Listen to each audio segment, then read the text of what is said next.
ገንዘቡ የጠፋበት ሰው ተበድሮ የከዳውና ሌባ የሰረቀበት ሰው በክርስቶስ ሰማዕት በአቡነ ፊልጶስ ስም ተማጽኛለሁ ብሎ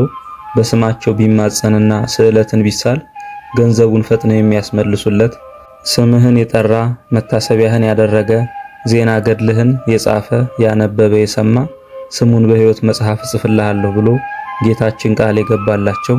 ገና በልጅነታቸው የሰኔ ጎልጎታ ጸሎትን እየጸለዩ ድውያንን የፈወሱና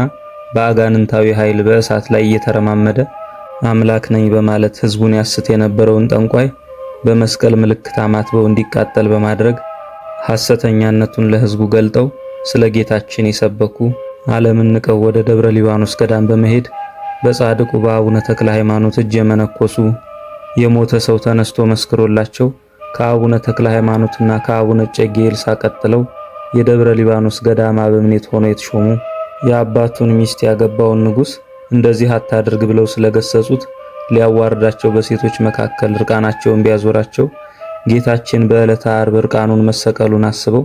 ስለ ስሙ በመዋረዳቸው ሐሴትን ያደረጉ በንጉሱ ትእዛዝ ሲገረፉ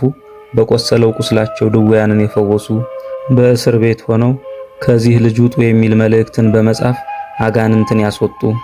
በንጉሱ እጅ ብዙ መከራን ተቀብለው ከሚወዱት ከደብረ ሊባኖስ ገዳም የተሰደዱና በስደት ያረፉ ሰማዕትና መነኩሴ ድንግልና ካህን አቡነ እጨጌ ፊልጶስ ዛሬ ሐምሌ 28 ቀን ያረፉበት ዓመታዊ መታሰቢያ በዓላቸው ነው። ለእግዚአብሔር ምስጋና ይሁን። እኛንም በአቡነ እጨጌ ፊልጶስ ጸሎት ይማረን ይቆየን።